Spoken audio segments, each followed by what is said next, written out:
high-pitched whistle, it's worse in real life. And I can't do anything about it right now because Bojack, the awesome dog, such a good boy, he pushed down on the manual door handle just enough that the window cracked open and started the god-awful whistle.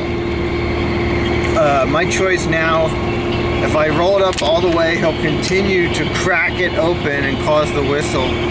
So I have to roll it all the way down,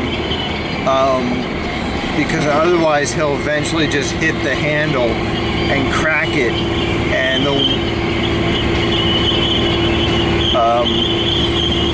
the whistle is such that I actually have to pull over right here. It's ear splitting.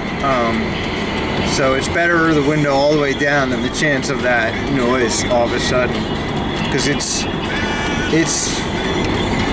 anyway, whatever. There's always some little quirks. That's not the worst. It's not even nearly a tenth as bad as my awning just freaking all of a sudden flapping in the breeze in my rear view mirror.